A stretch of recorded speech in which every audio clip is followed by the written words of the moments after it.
नमस्कार, मी पंजाब डक. आज आहे 24 जुलै 2026 आणि आजपासून परत महाराष्ट्रामध्ये अंदाज देणार आहे. तर काल नाशिककडे खूप अतिवृष्टी झाली, मुसळधार पाऊस झाला, गुजरातकडे झाला, सुरतकडे झाला, मुंबई झाला. तर आज काय परिस्थिती राहणार? तर आज देखील नाशिककडं म्हणजे त्र्यंबकेश्वर म्हणजे त्या पट्ट्यामध्ये म्हणजे उत्तर महाराष्ट्राकडे आज देखील जोराचा पाऊस पडणार आहे म्हणून हा अंदाज लक्षात यायचा.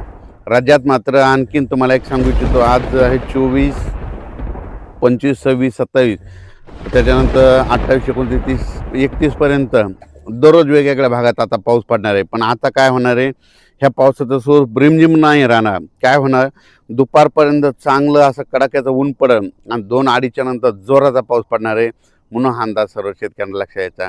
राज्यात सांगायचं झालं तर पूर्व विदर्भ, पश्चिम विदर्भ, दक्षिण महाराष्ट्र, उत्तर महाराष्ट्र, कोकणपट्टी, खानदेश, मराठवाडा सगळीकडे आणखीन जवळपासनं 5 ऑगस्टपर्यंत म्हणजे आज 24पासून 5 ऑगस्टपर्यंत दररोज वेगवेगळ्या भागात विखुरलेल्या स्वरूपाचा पाऊस चालूच राहणार आहे म्हणून हा अंदाज लक्षात यायचा. शेतकऱ्यांनी जशी वेळ भेटेल तशी शेतीचे कामे करून घेणे हे एक सगळ्यात महत्त्वाचं आहे. त्याच्यानंतर राज्यात सांगायचं झालं तर आणखीन परत सोलापूर जिल्हा, लातूर जिल्हा, धाराशिव जिल्हा त्या भागामध्ये देखील त्या शेतकऱ्याला सांगू इच्छितो तुमच्याकडे देखील काय होणार आहे, म्हणजे आत्ता ह्यामध्ये 24 ते 5 ऑगस्टच्या दरम्यान तुमच्याकडे देखील चांगला जोराचा पाऊस पडणार आहे म्हणून हा अंदाज लक्षात यायचा, कारण की तुमच्यासाठी आनंदाची बातमी. त्याच्यानंतर विदर्भामध्ये देखील काय होणार आहे, आज 24पासून ते 5 ऑगस्टपर्यंत दररोज वेगवेगळ्या भागात विखुरलेल्या स्वरूपाचा पाऊस पडणार आहे. दुपारपर्यंत चांगलं कडाक्याचं ऊन पडणार, पण दुपारी 2:30-3च्या नंतर जोराचा पाऊस येणार म्हणून हा अंदाज सर्व शेतकऱ्यांना लक्षात यायचा.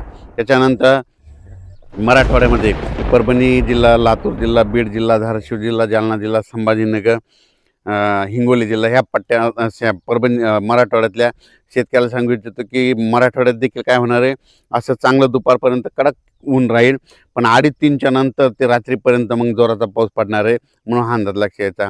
हा पाऊस दररोज एकदाच सगळीकडे येणार नाही, दररोज वेगवेगळ्या भागात आणखीन जवळपास 5 ऑगस्टपर्यंत असंच विखुरलेला स्वरूपाचा राहणार आहे. पण जे आता एवढा मोठा म्हणजे मुसळधार इतका जोराचा पाऊस नसणार आहे, फक्त हे अर्ध्या घंट्याचा 22 मिनिटाचा हे पाऊस पडणार आहे म्हणून हा अंदाज शेतकऱ्यांना लक्षात यायचा.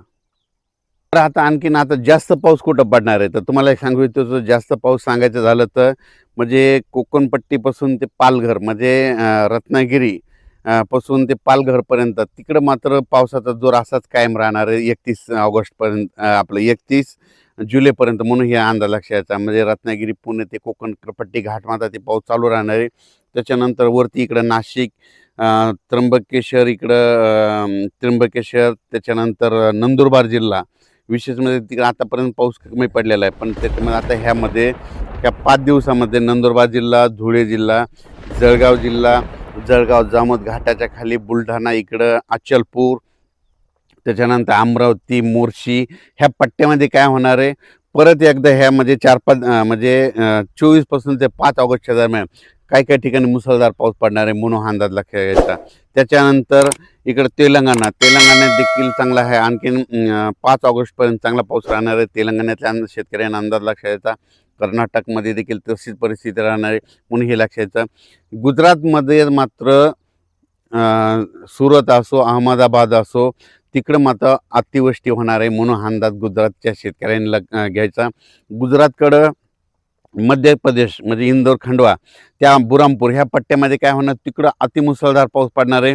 त्याच्यामुळे काय होणार आहे, मग त्याच्या बाजूला मराठवाडा लगत आहे, सीमा लगत आहे, मग त्याच्यामुळं मराठवाड्यामध्ये महाराष्ट्र लगत आहे, तर बुरामपूरच्या बाजूला मग जळगाव जामोद येतं, इकडं अचलपूर येतं, परतवाडा येतं, त्याच्यानंतर इकडं रायवेर येतं, तिकडं नंतर पाचोळा, भडगाव हे जळगाव जिल्ह्यामध्ये काय होणार, मध्य प्रदेशमध्ये मुसळधार पाऊस पडणार असल्यामुळं जळगाव जिल्हा, धुळे जिल्हा, नंदुरबार जिल्हा, अमरावती जिल्हा, बुलढाणा जिल्हा घाटाच्या खाली म्हणून ह्या परिसरामध्ये मात्र मुसळधार पाऊस पडणार आहे ह्या 5 दिवसामध्ये म्हणून ही अंदाज लक्षात यायचा. त्याच्यानंतर नागपूर, भंडारा, गोंदिया, चंद्रपूर, यवतमाळ, वाशिम, हिंगोली, नांदेड ह्या परिसरामध्ये देखील त्या शेतकऱ्याला सांगू इच्छितो की आता म्हणजे 24 तारखेपासून ते 5 ऑगस्टपर्यंत दररोज 1 दिवस आड तिकडे देखील असाच पाऊस चालू राहणार आहे, एकदम पाऊस बंद होणार नाही म्हणून हा अंदाज शेतकऱ्यांनी लक्षात यायचा.